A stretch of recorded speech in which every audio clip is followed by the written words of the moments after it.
Alright guys, so this is how I made my paintball tank work with my PCP guns. This is the finished one, the one that I posted the pictures about. This is the other adapter that I made, and this is the scuba tank adapter that I usually use. So for this demonstration, how I modify the regulator to work, I'm going to be using this other paintball tank that I have. This is old, this doesn't work, it's empty. As you can tell, it's missing some fittings, but whatever's in here, it's the same concept of whatever's in here. Let's check it out. I mean, obviously, you have to make sure that the tank is empty. And then you begin by removing the top cap of the regulator. And I mean, it's common sense. You remove it by removing those two Allen screws or set screws. You break them loose and you can remove the top cap off. When you take it off, this is what you're going to see.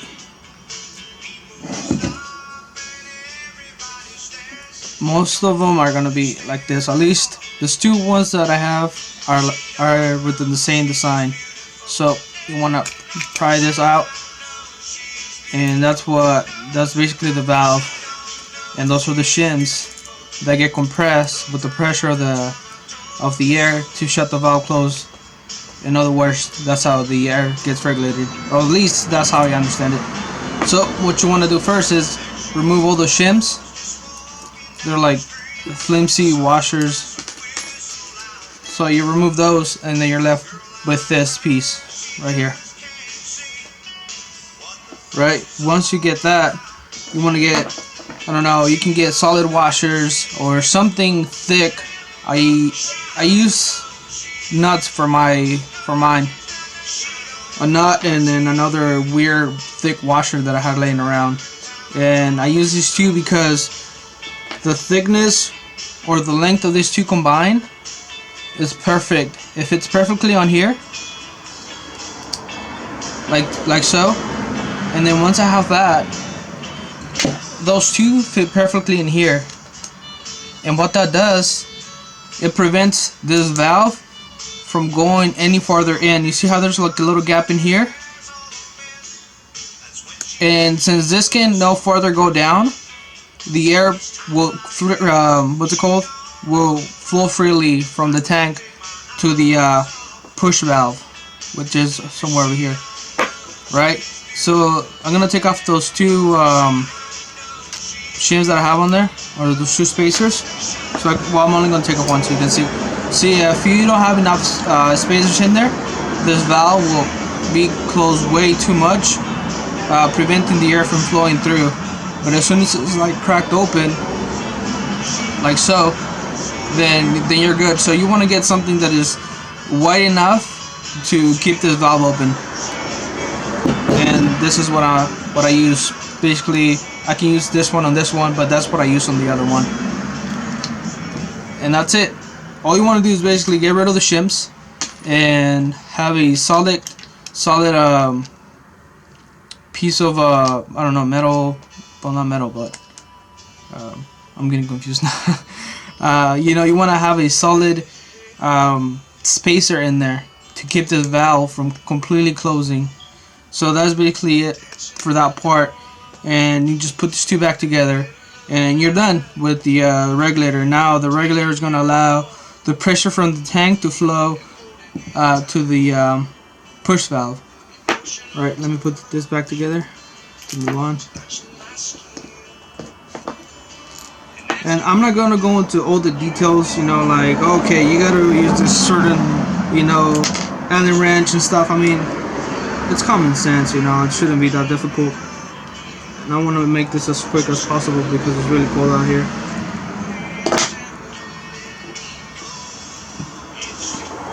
So now I'm gonna put that back in there.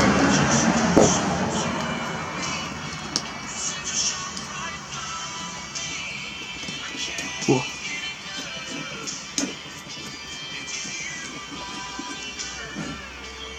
Alright, so now that's complete, right? From here, the other thing that you want to modify, I'm going to switch from this one to to the one that is completely done, so I don't confuse you guys, because this one's like pretty stripped apart. It's missing the gauge and other things. So basically, once you do that, this burst disc, I think is this is the 5K, and originally this one up here, it's only 1.8K. And if you don't replace that or find a way to block it off, which I don't see why would you need the top burst disc anyways, but I had a 5K laying around, so put it in there. You just want to find a way to block that off, maybe put a little washer with some O-rings just to prevent the air from coming out of there. But you just want to replace that. You want to either block it off or put another 5K burst disc if you got one laying around. And that's pretty much it for this part. Now, this piece right here, it's what it screws onto the top. And this piece is the one that screws in, and it allows the air from the tank to flow out. Shit, that was too much. Okay, like so. So the way I made this piece to work with this scuba tank adapter that I had laying around was by adding this nipple looking thing. And this piece, it's from a paintball gun remote line. So I mean, I'm sure you guys seen these around, right? Something like this. It's kind of hard to get it in the frame, but something like that. So basically, that piece used to be screwed in there. There's the eighth female fitting in there, or you can actually get that one to screw in there. So all I did was remove this hose. I added this because I wanted to use the hose for whatever. So you want to remove this side from here, so you can actually insert something else in there to make it fit in here, right?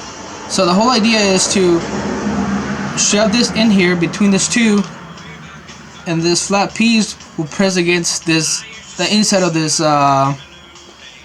fitting. That's what I'm gonna call it. It's gonna press against that, and there's an O-ring in there, right? So it's gonna work basically like when you hook up a scuba tank to this piece. It's basically the same idea right here.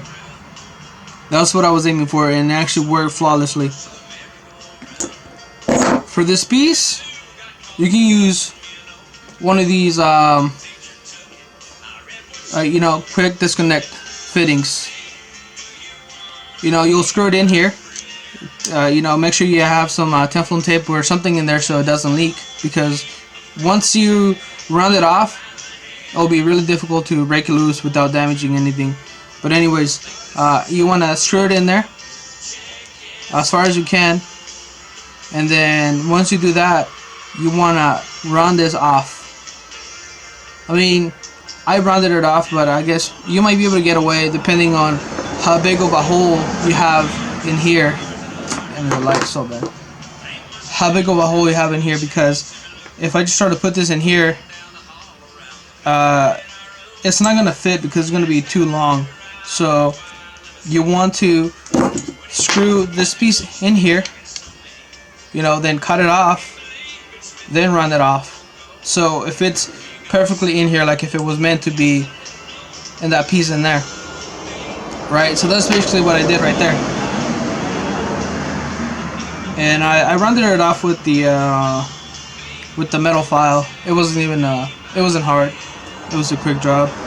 But try to keep things even. It might be a little hard to keep it nicely rounded. This might look round, completely rounded, but I don't know. It looks like a neck to me, oval shape. So that's that part. And once you get this piece going, that's pretty much all you need. And another thing that I can tell you guys is, you can actually just keep this hose connected on here and screw it straight to the bottle. But since I don't have a bleeder valve, I had to use this. I had to use this whole new design, because this has a bleeder valve. I have a gauge and everything. So I just, since I had this part laying around, it was easier for me to just put some coupler or a fitting like this in here, round it off, and that's how I made it work. And then once you get that done, you screw it on here.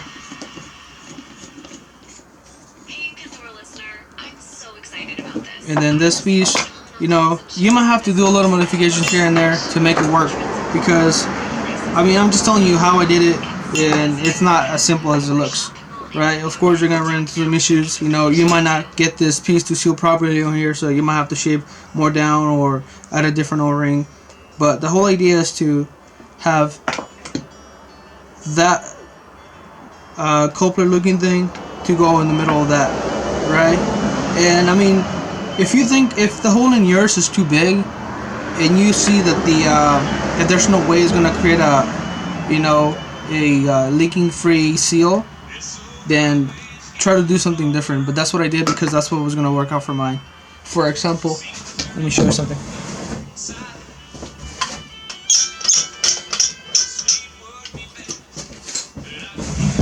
This is from my other scuba tank, and the hole in this one, it's way bigger. It's way bigger than the one in this one, so there's no way I could get the little coupler looking thing to fit in here and create a seal. There's no way. So that's what I'm talking about. And I realized that by using this one, I was going to be able to make it work. So that's why I'm using this one. But just I guess mix and match till something works out. But that's how I did it. And that just slides over this like this.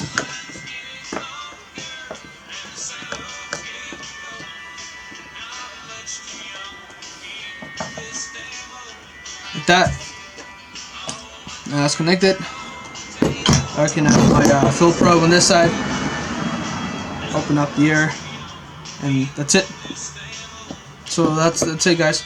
Let me show you guys something. I actually did pretty much the same design with my CBA tanks. Let me show you guys.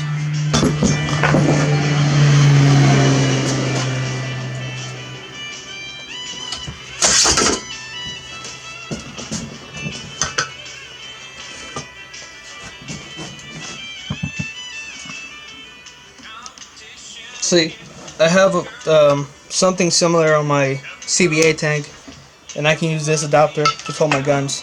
It just slides over this, like so. And that's it. I can use that adapter to fill my guns as well. And all I did for this was, when I purchased these tanks, they had the whole harness with them. And the harness had this elbow right here with the hose going to the breathing system. And all I did was I purchased a hydraulic elbow from Napa Auto Parts, and the hose that I used to go in here, I screwed it in here, then cut it off, and then I rounded off the threads to make it fit inside of the guy. It's not gonna focus, but okay. So you get the idea, right? So this piece right here, which this slides right over, is basically the same idea that I use for this, or it's the other way around, because I did this first and then I did this one second. So if you guys have any questions, if there's anything confusing about the video, which there might be, so just let me know, guys. Okay, and yeah.